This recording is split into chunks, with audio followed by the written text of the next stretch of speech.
Galera, aqui é a Maria Júlia e esse é o meu canal e hoje eu vou falar com vocês sobre o segundo contato que eu tive com um autor que eu estou completamente apaixonada. Com certeza virou um dos meus autores favoritos e eu quero zerar todos os livros dele. E eu tô falando de Terra Sonâmbula do Miyakoto, lançado lá em 1992. E assim, é uma obra-prima, gente. Muita gente considera esse livro como a obra-prima do Miyakoto, mas eu já li o Antes de Nascer o Mundo, que eu tenho que confessar que Antes de Nascer o Mundo é o meu favorito. Foi o primeiro, eu apaixonei pelaquela história, eu não dava nada pelo aquele livro e eu me surpreendi completamente. Vou deixar o link na descrição do meu resumão que eu fiz pro vestibular sobre esse livro. Então vamos lá ao que interessa e vamos falar sobre Terra Sonâmbula.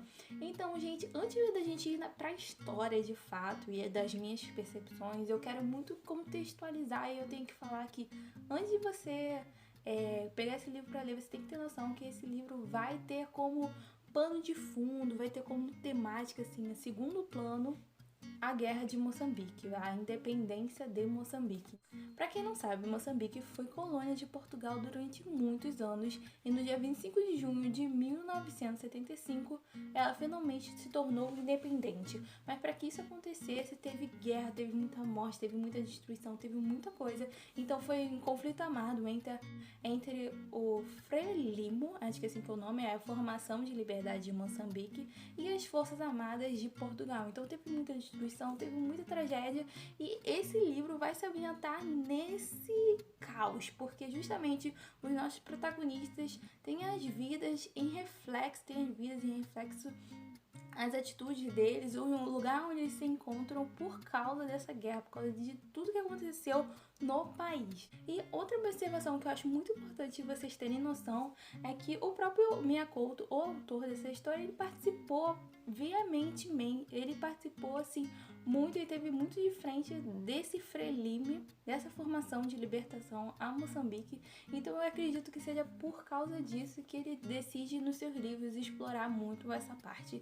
Então vamos lá ao que interessa. O livro vai contar a história, assim, a gente vai ser apresentado no primeiro capítulo a um Biudinka, que é um menino que tem um sonho de conhecer os pais dele, tem um objetivo, tem esse objetivo, mas ele não lembra de nada, ele sofreu de amnésia porque, se não me engano, ele comeu uma mandioca que estava, sabe, contaminada. E a gente pode muito ver essa comparação do próprio nome do livro, né, Terra Sonâmbula, com esse nosso protagonista que não lembra de nada, sabe, porque é uma terra de que, assim, a pessoa não reconhece a sua própria história.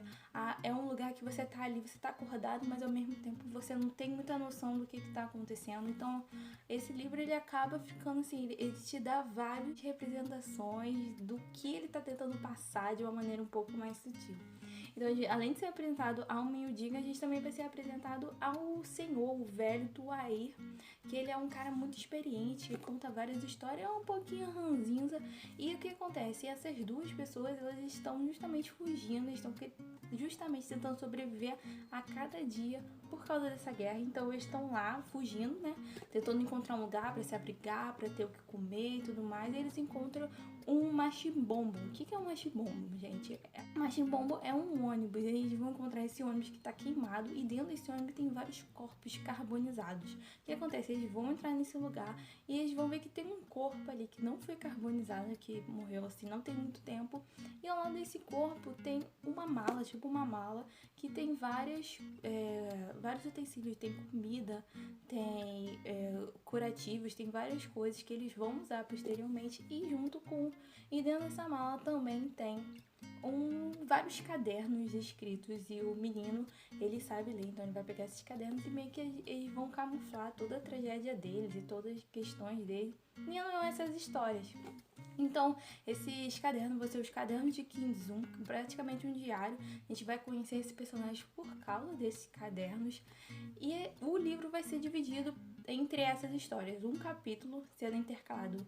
Um capítulo com a história do Miudinga e do Tuair. E o outro caderno contando as histórias, o Miudinga contando o que está escrito, lendo pra gente o que está escrito no caderno de Kinzum. Então a gente vai ser apresentado a esse personagem que ele justamente está passando pelo período ali da guerra, quando ainda está acontecendo a situação. E a gente vai ser apresentado ao âmbito familiar dele, que o pai dele era sonâmbulo, que ele era alcoólatra, que o pai dele veio a falecer depois, que ele teve um irmão que é um personagem assim, bem icônico dessa história, porque ele se chama 25 de junho, que é justamente temos aí a ligação, a ironia que o Miyakoto faz, porque 25 de junho é justamente quando acontece a independência de Moçambique. E esse menino, ele justamente no meio dessa guerra, ele foi criado como uma galinha, como forma de proteção da família. Aí eles colocam tipo um saco, várias penas e botam essa criança para viver no galinheiro. Então, um tempo depois, essa criança ela vai desaparecer no meio de uma confusão. E eles nunca mais vão ter contato com ele, não sabe o que aconteceu, se a criança morreu, se essa criança fugiu, se ela tá viva e tudo mais. Eles também vão ter a relação dele com a mãe, e que posteriormente ele vai abandonar a mãe para viver a vida dele, atrás de um grupo, sabe, revolucionário lá, que tem algumas tradições, ele quer participar desse grupo.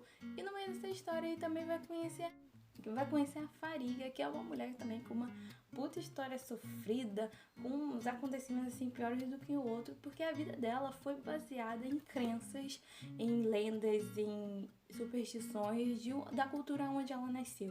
Então ela é gêmea. E o que acontece nessa cultura? Quando você nasce gêmeo, você tem que matar um dos irmãos. Então ela foi a que sobreviveu, a outra irmã teve que ser morta para ela sobreviver, porque na cultura deles aquilo não podia. Ela foi vítima de estupro. A criança que nasceu, ela é albina. E mais posteriormente ela vai perder essa criança. Então a vida dela é completamente perturbada, a vida dela é completamente conturbada, cheia de coisas ruins. Posteriormente eles vão se conhecer, eles vão ter um romance e ela vai pedir para que ele, o Kim Zoom, vá atrás dessa criança para que ela tenha contato com o filho dela novamente. Então é uma história assim muito tensa, muito pesada. Não é um livro pra você devorar em tipo, um dia eu vou devorar esse livro. Não dá, sabe? É um livro de pouco mais de 200 páginas. Essa edição que eu tenho, essa edição que eu li foi da editora Caminho, Outras Margens. E o que acontece, gente? Recomendo que você leia 2 capítulos por dia, se você não conseguir ler mais do que isso. Então, tipo assim, 2 capítulos por dia, que é o capítulo do Mindinga e do Senhor e o capítulo do Kinzum, porque acaba que o capítulo do Kinzum acaba sendo a história mesmo, o mais interessante, as reviravoltas vão acontecer. Então é maravilhoso, gente. Leiam Miyakoto. Miyakoto, ele é sensacional. Ele escreve de uma maneira tão primorosa, sabe? Que dá gosto, sabe? Ai, maravilhoso. Eu amei. E eu tenho que comentar sobre o final, gente. Eu não queria comentar especificamente o que acontece, mas o final é sensacional desse livro, porque eu sinceramente eu não esperava pelo que vai acontecer. Então acaba que, tipo assim, porque a gente tem esse encontro com esses cadernos simplesmente aparecem. Tem que ter um porquê, porque acredito que assim, o Miyakoto, ele coloca várias coisinhas, mas essas coisas que ficam meio perdidas no ar, elas têm que se encontrar e elas se encontram muito bem, elas fazem sentido no final da história. Não é por acaso que o Mindinga vai lá e vai encontrar esse caderno do Kinzum. Então, realmente vai ter um porquê que isso acontece. A reviravolta do final, ela é sensacional. Eu juro que eu não tinha ideia de que isso ia acontecer. Foi uma surpresa pra mim. Não quero estragar essa surpresa. Leiam esse livro, que vale muito a pena. Leiam também Antes de Nascer o Mundo, que é sensacional. E tem outros livros do Miyakoto que eu também tenho muito interesse. Vou ler e vou trazer aqui pra vocês. Então é isso, galera. Eu espero que vocês tenham gostado desse vídeo. Já vai deixando seu like, se inscreva no canal e me siga no Instagram, @meajudaeunindo. Gente, beijo.